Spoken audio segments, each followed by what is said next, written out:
नमस्कार दोस्तों।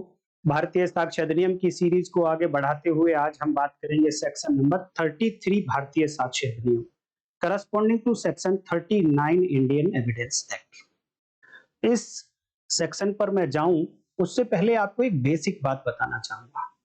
बेसिक बात है कि अगर मान लो किसी डॉक्यूमेंट को प्रूव करना है कोर्ट में, तो जनरल रूल ये कहता है कि जज साहब की ड्यूटी है, पार्टीज की ड्यूटी है कि वो पूरे का पूरा डॉक्यूमेंट कोर्ट के सामने आना चाहिए। क्यों आना चाहिए कोर्ट के सामने पूरा का पूरा डॉक्यूमेंट?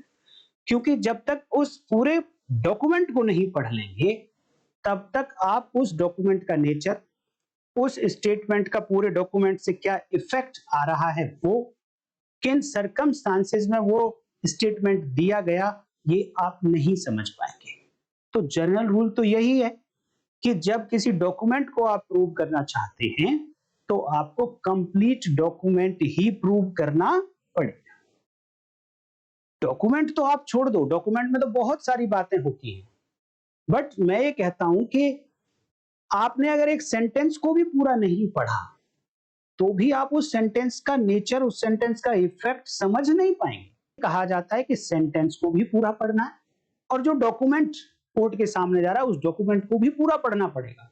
क्योंकि देखिए, डॉक्यूमेंट बहुत बड़ा होता है, वो डॉक्यूमेंट बुक हो सकती है पूरी, बहुत सारे कनेक्टेड पेपर्स हो सकते हैं, जिसमें कोई एक सीरीज कई पेपर से मिलकर बनती है। कोई और बड़ा कन्वर्सेशन हो सकता है। क्या उस बिना पूरी कन्वर्सेशन को सुने आप अंदाजा लगा सकते हैं कि इसका मीनिंग क्या है? नहीं लगा सकते। जब एक सेंटेंस का अंदाजा नहीं लगाया जा सकता पूरा सेंटेंस पढ़ने की बजाय, तो आप सोचिए कि डॉक्यूमेंट का अंदाजा कैसे लगा पाएंगे? बिल्कुल नहीं लगा सकते। इसलिए मजबूरी होती है।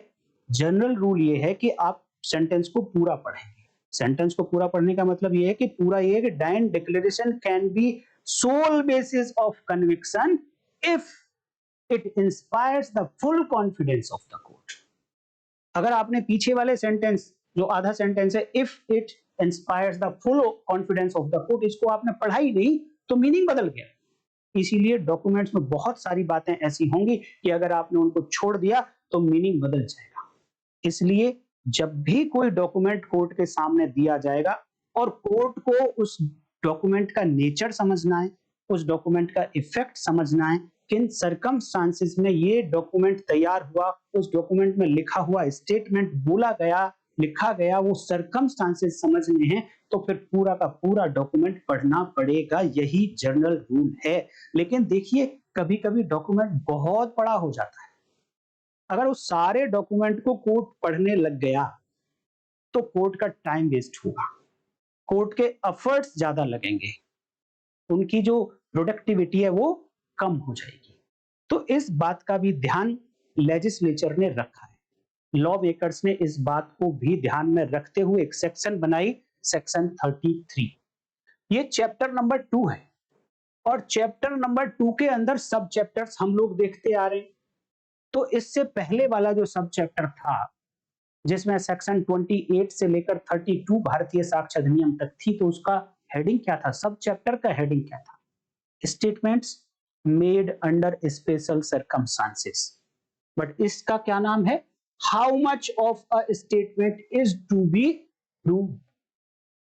इस हेडिंग से, सब हेडिंग से पता चल रहा है हमको कि पूरे के पूरे स्टेटमेंट को प्रूव करने की आवश्यकता नहीं है। कहीं ना कहीं आपने सेम हेडिंग देखा होगा, section number 27 Indian evidence act corresponding to section 23 भारतीय साक्ष्य अधिनियम, जहां पर यह लिखा गया था, how much of information to be proved. Confession है कोई जो पुलिस कस्टडी में किसी एक्यूज ने दिया, तो उसमें से कितना प्रूव किया जा सकता है। इसी तरीके से यहां पर एक स्टेटमेंट है कोर्ट के सामने, उसका कितना पार्ट प्रूव किया जा सकता है। जब जब प्रूव की बात आएगी तो आपके माइंड में ये आना चाहिए कि इसके लिए एविडेंस देनी है। एविडेंस की बात आएगी तो दो बात आपके माइंड में आनी चाहिए, वो ओरल हो सकती है, वो डॉक्यूमेंट्री हो सकती है। तो कितना स्टेटमेंट प्रूव किया जा सकता है, हेडिंग छोड़ देते हैं थोड़ी देर के लिए इस सेक्शन का, क्योंकि हेडिंग काफी लंबा है, बट सारी बातें हम बॉडी में पढ़ ही लेंगे, तो थोड़ी देर के लिए हेडिंग को छोड़ देते हैं। शुरुआत होती है, ठीक है, देखने में बहुत बड़ी सेक्शन लग रही है आपको, बट अभी मैं आपको ब्रेक करूंगा, छोटा छोटा बताऊंगा, आसानी से आप समझ जाएंगे। यहां पर एक ऐसा स्टेटमेंट है, when any statement of which evidence is given. ये मेन बात है इस सेक्शन की कि एक स्टेटमेंट ऐसा है जिसकी एविडेंस दी जाती है, जिसके लिए एविडेंस दी जा रही है, एक ऐसा स्टेटमेंट है। लेकिन ये स्टेटमेंट है कहां?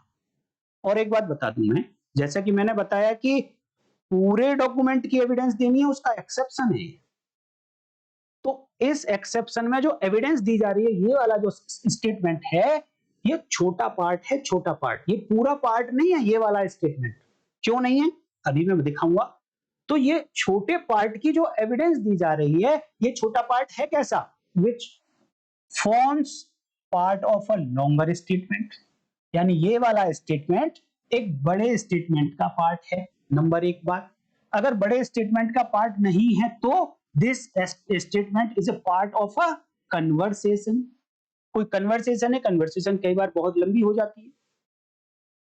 और part of an isolated document, एक आइसोलेटेड डॉक्यूमेंट का पार्ट है, या फिर ये statement is contained in a document which form part of a book. ये स्टेटमेंट ऐसा है जिसके लिए एविडेंस देना चाहता है पार्टी, वो एक बुक का पार्ट है। बुक तो बहुत बड़ी है, उसमें से एक चैप्टर का देना है, एक सेक्शन का देना है, तो वो बुक का एक पार्ट है ये वाला स्टेटमेंट। या फिर is contained in part of electronic record, वो इलेक्ट्रॉनिक रिकॉर्ड है, बहुत बड़ा इलेक्ट्रॉनिक रिकॉर्ड हो सकता है, पीडीएफ हो सकती है, कई सारे पेज की हो सकती है, उसमें से एक छोटे पार्ट के लिए एविडेंस देनी है। दूसरा, या फिर it is a part of connected series of letters और पेपर्स। कनेक्टेड सीरीज यानी ये पेपर तो है लूज सीट, अलग अलग पेपर है, अलग अलग लेटर्स हैं, लेकिन ये एक दूसरे से इस तरीके से कनेक्टेड हैं कि एक सीरीज बन जाती है, एक स्टोरी बन जाती है और एक मीनिंग निकलता है सबको मिलाकर। अगर इसमें से दो लेटर निकाल दिए जाएं तो मीनिंग पूरा नहीं बनेगा। इस तरीके से कनेक्टेड हैं ये, इसीलिए वर्ड यूज हुआ है कनेक्टेड सीरीज ऑफ लेटर्स और पेपर्स। जैसे कि आजकल वेब सीरीज आप लोग देखते हैं तो उसमें एक पहले एक एपिसोड आता है, फिर दूसरा एपिसोड, फिर तीसरा एपिसोड, फिर चौथा एपिसोड। अगर उसमें से आप एक एपिसोड को निकाल देंगे तो क्या सीरीज का मीनिंग आप समझ पाएंगे? नहीं समझ पाएंगे। तो सीरीज का मतलब है कि लेटर्स बहुत हैं, उसमें पेपर्स बहुत हैं, बट एक दूसरे से वो कनेक्टेड हैं। देन अगर ये स्टेटमेंट, एनी स्टेटमेंट जिसकी एविडेंस दी जा रही है, ये स्टेटमेंट इन डॉक्यूमेंट्स में है, तो फिर ये स्टेटमेंट इसकी एविडेंस कितनी दी जाएगी? तो कहा है evidence shall be given. Shall be given it means कोई और ऑप्शन नहीं है, बाउंड किया है कि evidence shall be given of so much, उतने पार्ट की, and no more than the statement, उतने पार्ट की दी जाएगी, छोटे पार्ट की, और उससे ज्यादा नहीं दी जाएगी। तो यानी दो बार आपको रोकने की कोशिश की गई है। एक बार तो शैल लगाया कि आप उतने ही पार्ट की देना जितना कोर्ट कंसीडर करेगा, और उससे ज्यादा की नहीं देंगे। अर्थात पूरी बुक की एविडेंस देने की आवश्यकता नहीं है, पूरे के पूरे बड़े डॉक्यूमेंट की एविडेंस देने की आवश्यकता नहीं है, सारे लेटर्स एंड पेपर्स की जो एक कनेक्टेड सीरीज बनाते हैं उनकी एविडेंस देने की आवश्यकता नहीं। वो कहते हैं evidence shall be given of so much and no more of the statement. The statement मतलब ये वाला लार्जर स्टेटमेंट, कन्वर्सेशन पूरी वाली, पूरा बड़ा document, electronic record, books of series and letters, ये इन सब के बारे में पूरी एविडेंस देने की जरूरत नहीं है, केवल उतनी। अब क्वेश्चन आता है कितनी? केवल कितनी? केवल उतनी जितने कोर्ट कंसीडर करती है, कोर्ट कंसीडर्स नेसेसरी, जितने के लिए कोर्ट को लगता है कि नहीं इतने पार्ट की तो एविडेंस आनी ही चाहिए। क्यों कंसीडर करती है कोर्ट ऐसा कि इतने पार्ट की तो एविडेंस आनी ही चाहिए? तो इसका पहला मीनिंग तो निकल कर आता है कि पूरे के पूरे डॉक्यूमेंट की एविडेंस नहीं चाहिए, कुछ छोटे पार्ट की एविडेंस चाहिए क्योंकि डॉक्यूमेंट बहुत बड़ा है। लेकिन कोर्ट ये कंसीडर करती है कि इतने पार्ट की तो जरूर आनी चाहिए जो उस केस के, वो पर्टिकुलर केस के अंदर जो नेचर उस डॉक्यूमेंट का है या उस डॉक्यूमेंट का जो इफेक्ट आएगा, उस स्टेटमेंट का जो नेचर होगा, उसका जो इफेक्ट आएगा, वो पूरा का पूरा समझ में आ जाए। Full understanding of the nature, full understanding of the effect and full understanding of the circumstances under which it was made। तो कोर्ट कितना एविडेंस लेगा जिससे तीन बातें समझ आ जाएं इस स्टेटमेंट के बारे में।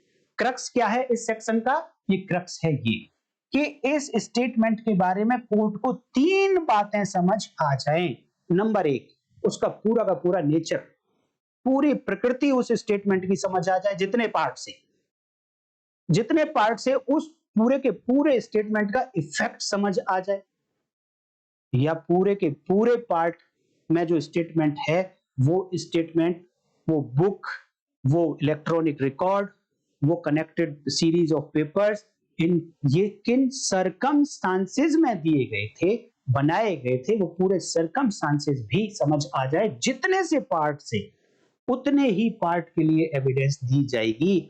आप कोई पार्टी प्रेशराइज नहीं करेगी कि जी हमें पूरी की पूरी बुक को प्रूव करवाया जाए, हम तो तभी मानेंगे। नहीं, ऐसा नहीं है। केवल उतना पार्ट प्रूव किया जा सकता है जितने से उस पूरे के पूरे बड़े डॉक्यूमेंट का नेचर, इफेक्ट और किन सर्कमस्टांसेस में वो स्टेटमेंट दिया गया था वो समझ आ जाएगा। तो ये बात कहती है ये सेक्शन 33 कि सारे के सारे स्टेटमेंट को प्रूव करने की बजाय आप छोटा प्रूव कर सकते हैं। मान लीजिए ये एक बड़ा डॉक्यूमेंट है और ये यहां पर ये जस्ट लाइक मैं कह सकता हूं कि आपकी बॉडी में ब्लड कितना है, सपोज 4-5 किलो होगा, 4-5 लीटर होगा। अब 4-5 लीटर के आपके पूरे ब्लड में क्या क्या है उसको चेक करने के लिए, उसका नेचर समझने के लिए, उसका इफेक्ट समझने के लिए क्या करता है डॉक्टर? केवल सिरिंज में इतना सा ब्लड लेता है, 20 ml ले लेता है। 20 ml ब्लड से ही आपके 3 से 4-5 लीटर ब्लड का नेचर समझ आ जाता है। इसी प्रकार यहां पर ये जो स्टेटमेंट है, लार्ज डॉक्यूमेंट और बुक, ये सब कन्वर्सेशन है, ये एक ब्लड की तरीके से है, जैसे कि आपकी बॉडी में ब्लड हो। और वो जो छोटा पार्ट जिसके लिए एविडेंस कोर्ट मांगना चाह रहा है वो सैंपल है। केवल इतने पार्ट से इस पूरे के पूरे डॉक्यूमेंट का नेचर, इफेक्ट एंड सर्कमस्टांसेस समझ आ जाते हैं। तो कोर्ट केवल और केवल इतने से ही पार्ट की एविडेंस अलाउ करेगा, सारे के लिए एविडेंस नहीं दे सकते। आप टाइम वेस्ट नहीं करेंगे, कोर्ट के एफर्ट्स नहीं वेस्ट करेंगे।